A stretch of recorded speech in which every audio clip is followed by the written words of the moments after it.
नमस्कार मित्रांनो. आजपासून आपण वारकरी संत साहित्याचा विचार या ठिकाणी करणार आहोत. वारकरी संत साहित्य विचारात घेण्यापूर्वी किंवा वारकरी साहित्याचा अभ्यास करण्यापूर्वी वारकरी साहित्याच्या प्रेरणा आणि वारकरी साहित्याचं स्वरूप विचारात घेणं नितांत गरजेचं आहे.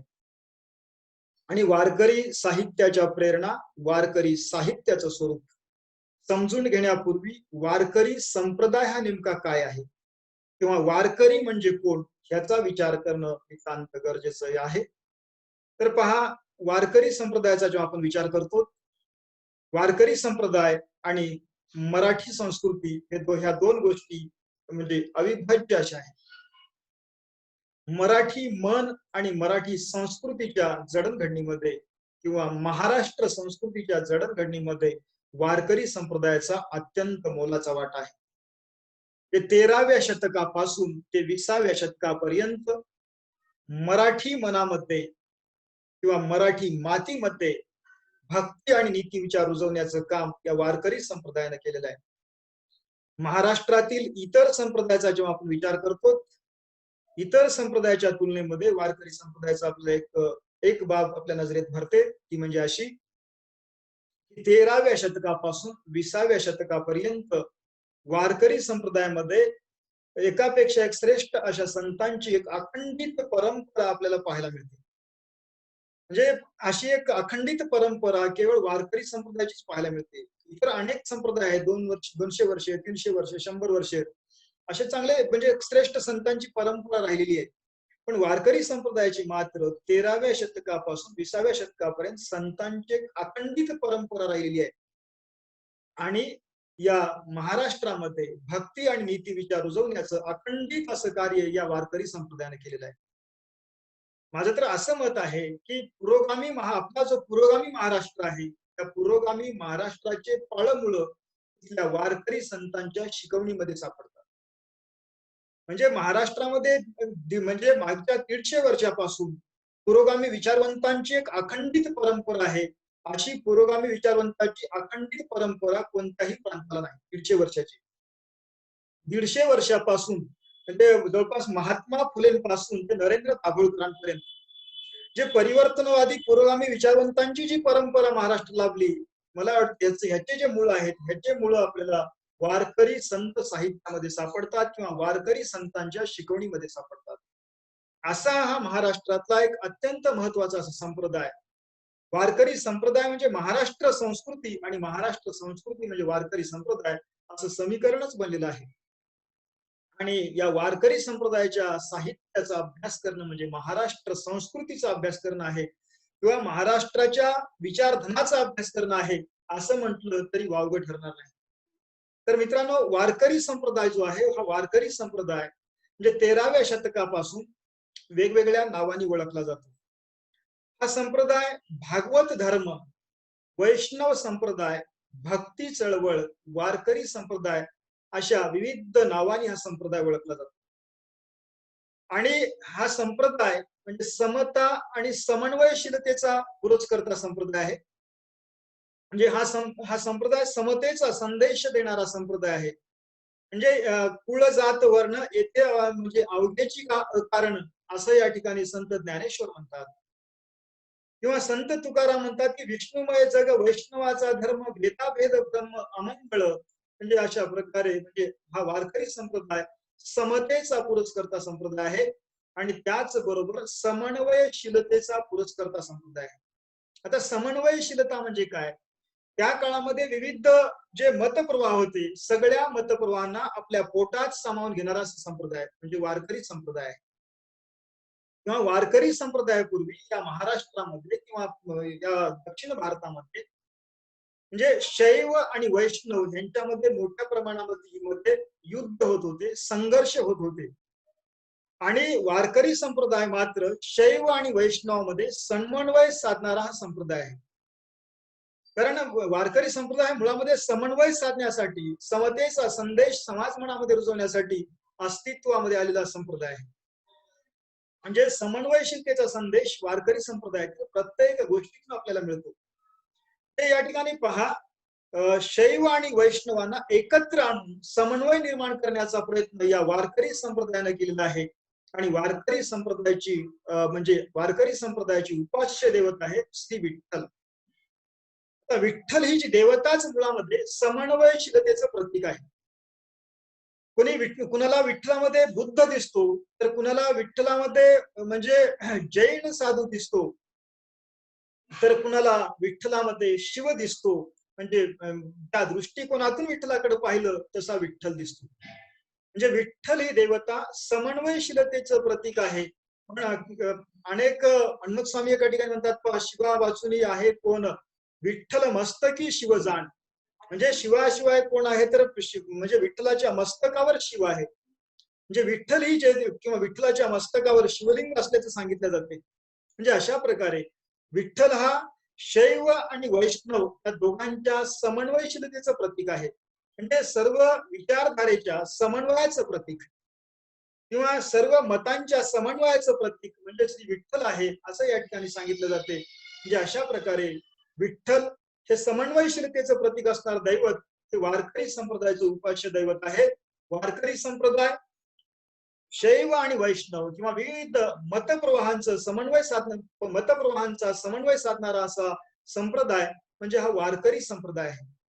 आणि या वारकरी संप्रदायाचे श्रद्धेय ग्रंथ आहेत ज्ञानेश्वरी आणि भागवत आणि गाथा. आता वारकरी संप्रदाय केव्हा अस्तित्वामध्ये आला याबद्दल अभ्यासकामध्ये अनेक प्रकारचे मतप्रवाह आहेत. काही अभ्यासक सांगतात की ज्ञानेश्वरांनी वारकरी संप्रदायाचा पाया रचला. काही अभ्यासक असं म्हणतात की ज्ञानेश्वरांच्या पेक्षाही अगोदरचे संत नामदेव आहेत, संत नामदेवांनी वारकरी संप्रदायाचा पाया रचला. काही अभ्यासकांचं असं मत आहे की नामदेव ज्ञानेश्वरांच्याही अगोदर म्हणजे वारीची परंपरा महाराष्ट्रात होती. म्हणजे या ठिकाणी पहा, नामदेव ज्ञानेश्वरांच्याही अगोदर विठ्ठल या ठिकाणी होता, वारीची परंपरा होती. म्हणजे वारकरी संप्रदाय म्हणजे नामदेव ज्ञानेश्वरांच्याही अगोदरचा आहे. काळानुरूप या संप्रदायाचं पुनर्गठन नामदेव ज्ञानेश्वरांनी केलेलं आहे. म्हणजे अशा प्रकारे नामदेव ज्ञानेश्वरादी संत मेळ्यांनी या वारकरी संप्रदायाचं पुनर्गठन केलं, या संप्रदायाला एक व्यापक रूप देण्याचं काम केलं असं म्हणायला काही हरकत नाही. तर या ठिकाणी पहा, तर वारकरी कोण, आपण जो संप्रदाय अभ्यासणार आहोत, तर वारकरी म्हणजे नेमका कोण, तर ही गोष्ट आपल्याला समजून घेणं गरजेचं आहे. आता वारकऱ्यांची काही लक्षणं आहेत पहा. वारकरी आपण कोणाला समजतो, तर वारकऱ्यांची काही लक्षणं आहेत. ते लक्षणं या ठिकाणी अशा ढोबळमानानं की ज्याच्या गळ्यामध्ये तुळशीची माळ आहे त्याला आपल्याकडं वारकरी संबोधतात. म्हणजे गळ्यामध्ये तुळशीची माळ असणारा तो वारकरी. आणि त्यानंतर जे दुसरं लक्षण असं आहे की गळ्यामध्ये तुळशीची माळ आणि कपाळावर बुक्का.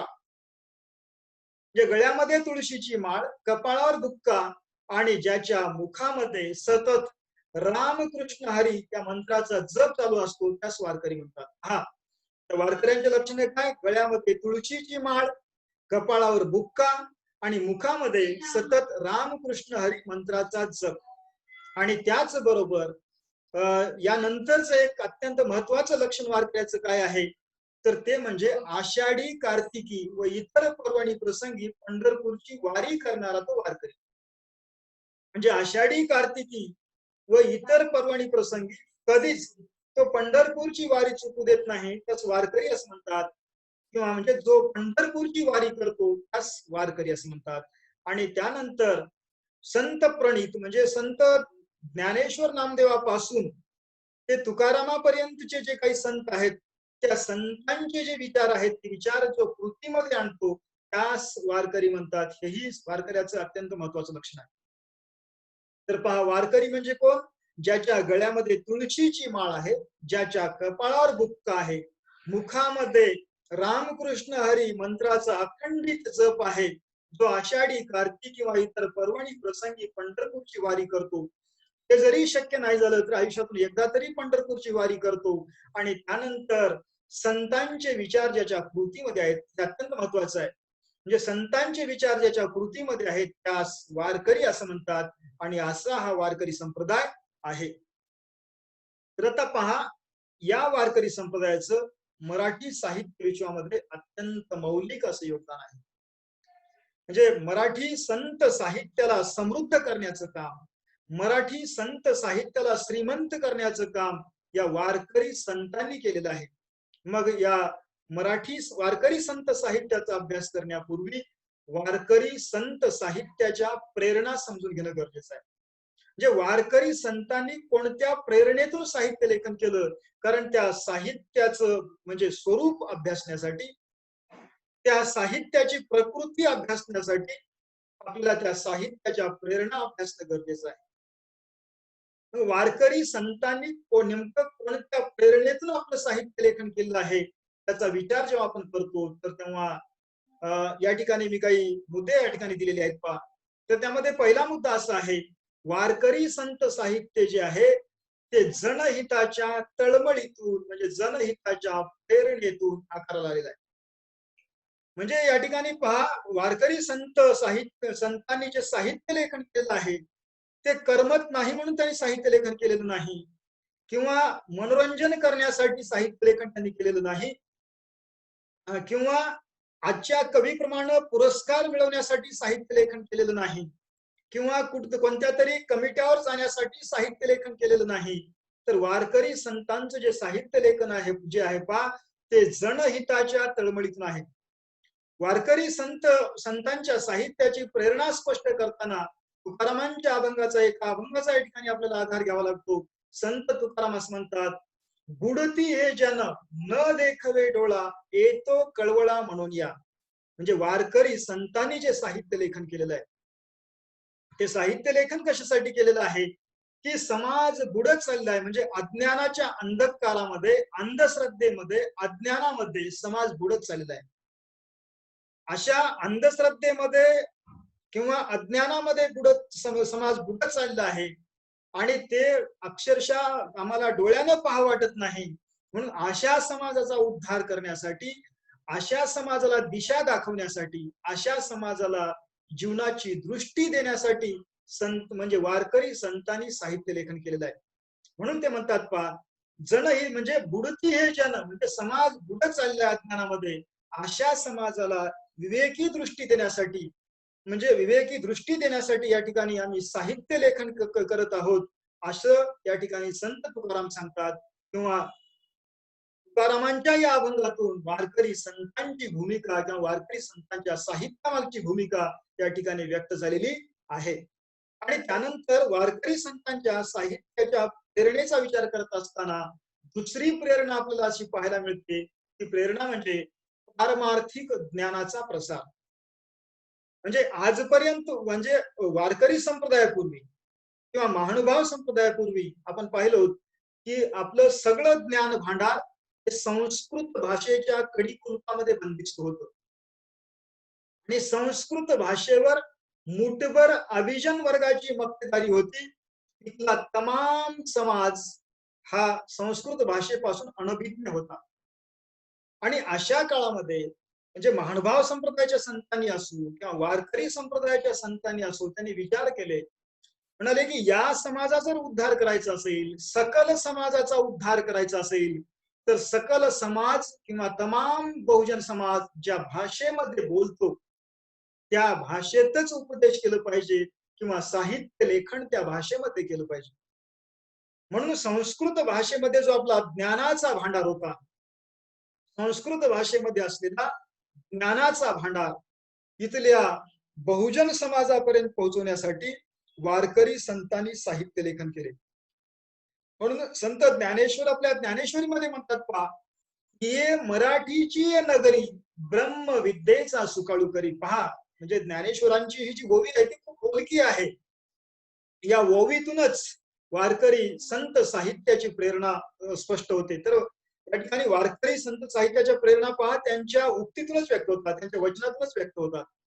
या ठिकाणी संत ज्ञानेश्वरीमध्ये म्हणतात, ये मराठीची ये नगरी ब्रह्मविद्येचा सुकाळू करी. म्हणजे या मराठीच्या नगरीमध्ये म्हणजे या महाराष्ट्रामध्ये म्हणजे ब्रह्मविद्येचा सुकाळ करायचा आहे. जी ब्रह्मविद्या किंवा जे आध्यात्मिक ज्ञान, जे धार्मिक ज्ञान किंवा धर्म ज्या संस्कृत भाषेमध्ये बंदिस्त झालेलं आहे ते धर्मज्ञान, ब्रह्मविद्या म्हणजे धर्मज्ञान, धर्मज्ञान त्या महाराष्ट्रामध्ये सुकाळ म्हणजे धर्मज्ञानाचं सुकाळ करायचं आहे. म्हणजे महाराष्ट्रातील प्रत्येक माणसापर्यंत आपल्याला धर्मज्ञान पोहोचवायचं आहे. ज्ञानेश्वर सांगतात की महाराष्ट्रातील प्रत्येक माणसापर्यंत आपल्याला धर्मज्ञान पोहोचवायचं आहे आणि त्यासाठी आपण साहित्य लेखन करत आहोत असं संत ज्ञानेश्वर सांगतात. किंवा संत नामदेव आपल्या साहित्याची प्रेरणा स्पष्ट करताना म्हणतात, पहा, नाचू कीर्तनाचे रंगी ज्ञानदीप लावू जगी. म्हणजे नामदेव अभंग कशासाठी लिहितात? तर अभंग हे कीर्तनासाठी लिहितात. म्हणजे समाजाचं प्रबोधन, समाजाचं उद्बोधन, समाजामध्ये जागृती घडून आणण्यासाठी नामदेव अभंग लेखन करतात. नामदेव म्हणतात की संत नामदेव म्हणतात की मी अभंग लेखन कशासाठी करतो? तर समाजाला जागवण्यासाठी, समाजामध्ये प्रबोधन घडून आणण्यासाठी मी अभंग लेखन करतो. म्हणून ते म्हणतात, पहा, नाचू कीर्तनाचे रंगी. आणि कीर्तन कशावर केल्या जाते? कीर्तन हे अभंगावरच केल्या जाते. वारकरी कीर्तन हे अभंगावर केल्या जाते. म्हणून या ठिकाणी कीर्तन करायचं म्हणजे अभंग पाहिजे, कारण अभंगातूनच विचार व्यक्त करता येत असतात. म्हणून नामदेव या ठिकाणी म्हणतात, पहा, नाचू कीर्तनाचे रंगी ज्ञानदीप लावू जगी. म्हणजे जगामध्ये ज्ञानाची ज्योत पेटवण्यासाठी, ज्ञानाचा प्रसार करण्यासाठी आपण अभंग लेखन करत आहोत अशी भूमिका संत नामदेव व्यक्त करतात. म्हणजे या ठिकाणी पहा, म्हणजे पारमार्थिक ज्ञानाचा प्रसार या भूमिकेतून किंवा उद्बोधन, प्रबोधन, समाज जागृती या भूमिकेतून, त्या प्रेरणेतून वारकरी संतांनी आपलं साहित्य लेखन केलेलं आहे. यानंतर पहा, भागवत धर्माचे प्रतिपादन. म्हणजे जो भागवत धर्म आहे, म्हणजे वारकरी संप्रदाय किंवा भागवत धर्म जो आहे, तो भागवत धर्म लोकांपर्यंत पोहोचवणं. म्हणजे मूळ जो भागवत धर्म आहे, जो खरा भागवत धर्म आहे, तो भागवत धर्म लोकांपर्यंत पोहोचवणं. म्हणजे ज्ञानेश्वर नामदेवांच्या अगोदर काय झालं होतं की इथल्या स्थापितांनी त्यांच्या सोयीचा धर्म सांगितला होता. म्हणजे धर्म त्यांच्या सोयीनुसार लोकांना सांगितला होता. पण नामदेव ज्ञानेश्वरांनी मात्र खरा भागवत धर्म लोकांपर्यंत पोहोचवण्यासाठी त्यांनी साहित्य लेखन केले. म्हणून या ठिकाणी ते म्हणतात, पहा, की आम्हा सापडले वर्म करू भागवत धर्म. नामदेव आपल्या अभंगामध्ये म्हणतात की आम्हाला धर्माचं वर्म सापडलं, भागवत धर्माचं खरं वर्म आम्हाला सापडलं.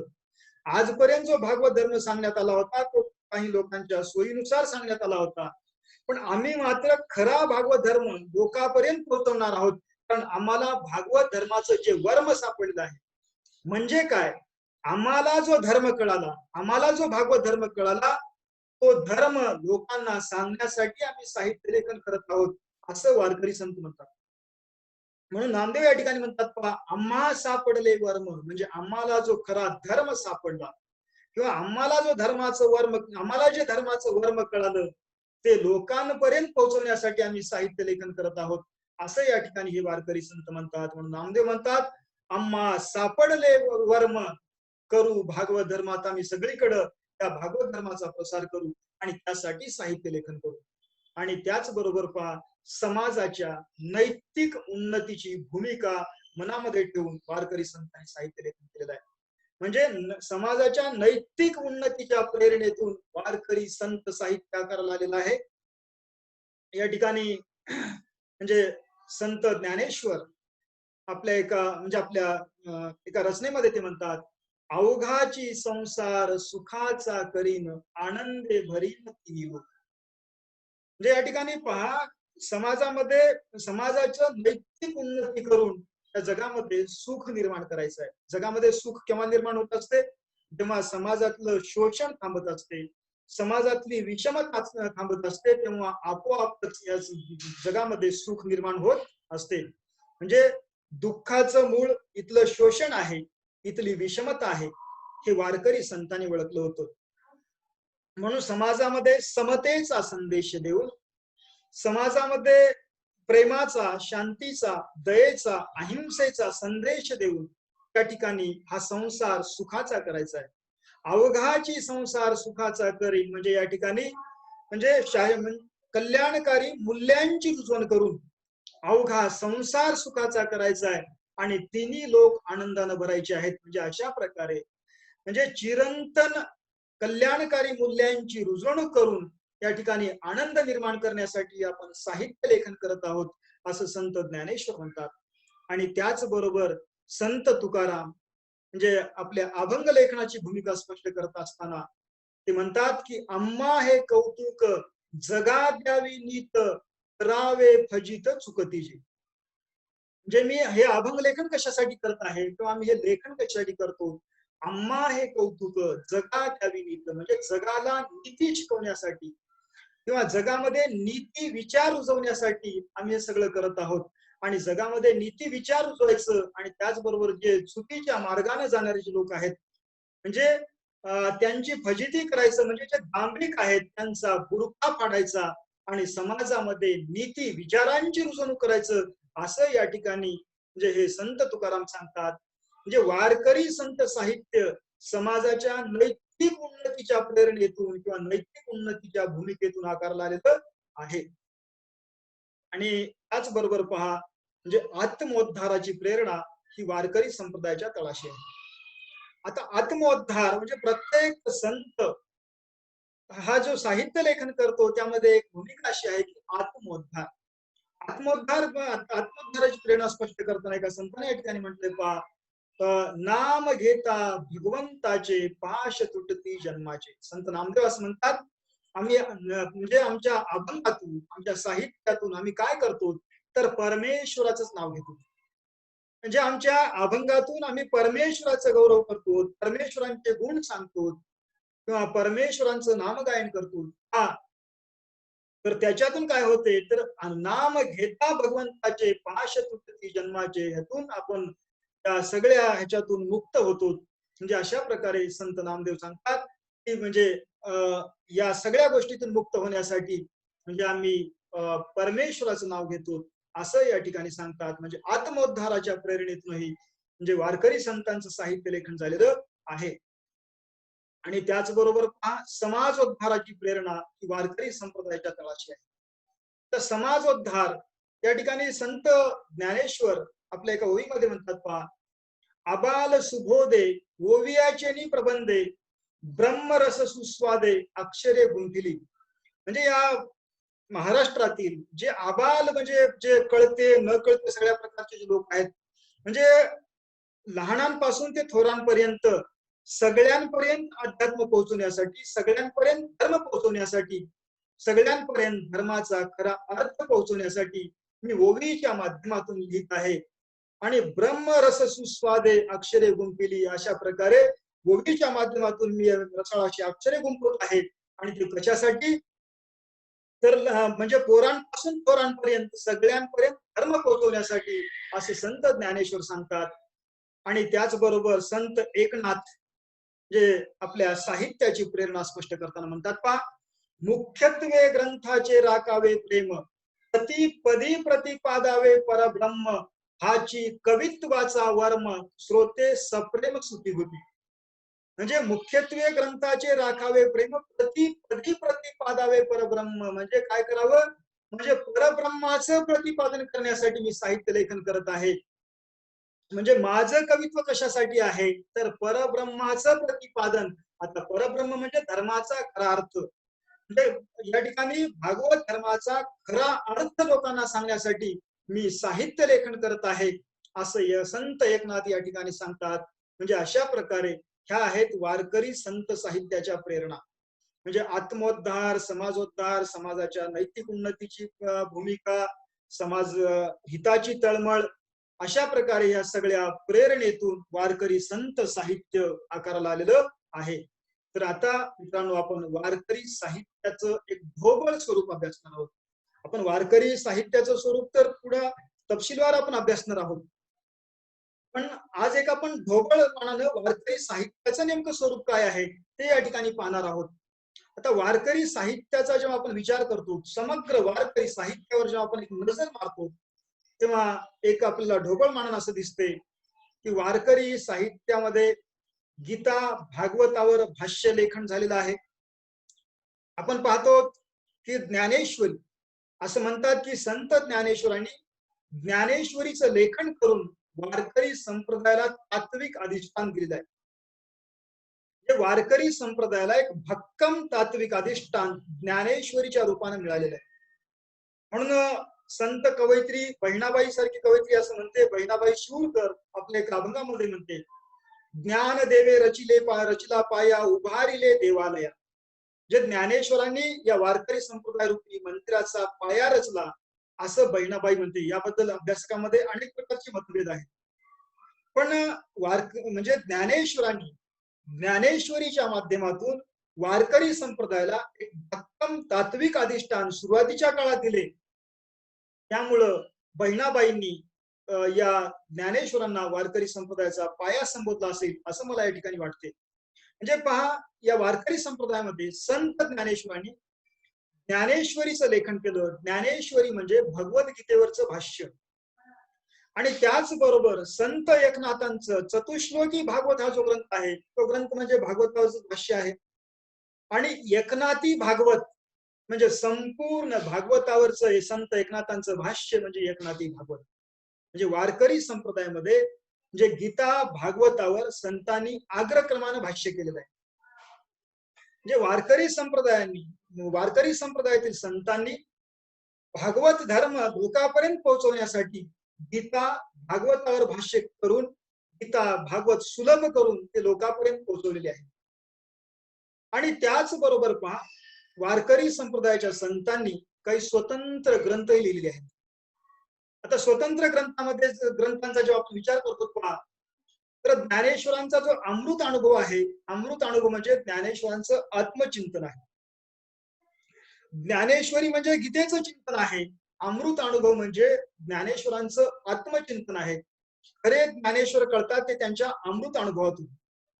आणि त्याचबरोबर चांगदेव 65 म्हणजे त्यांचं चांगदेवांना उद्देशून लिहिलेलं पत्रच आहे. तर अशा प्रकारे हे स्वतंत्र काही वारकरी संप्रदायाचे ग्रंथ आहेत.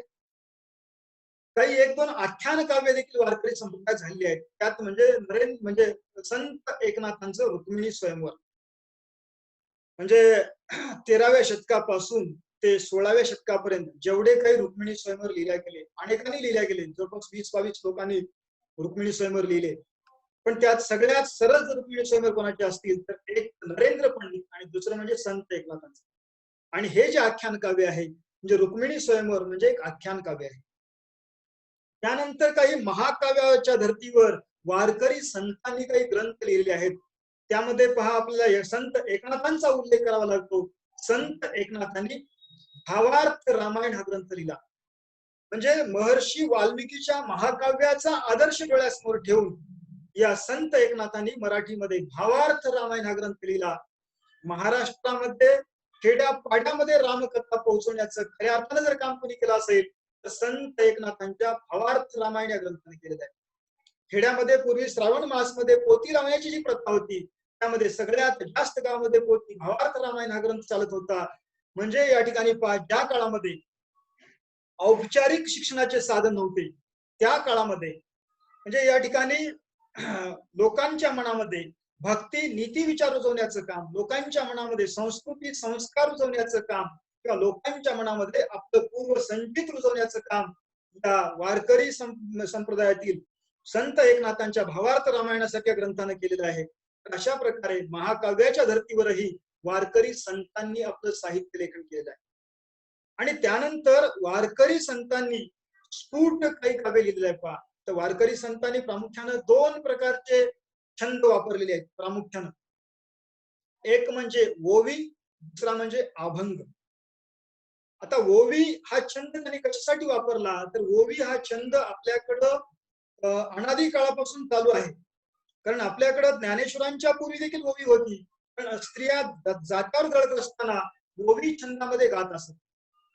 म्हणून इथल्या सर्वसामान्य माणसांपर्यंत जर धर्म पोहोचवायचा असेल तर सर्वसामान्य माणसांमध्ये रुजलेला जो छंद आहे तो म्हणजे ओवी.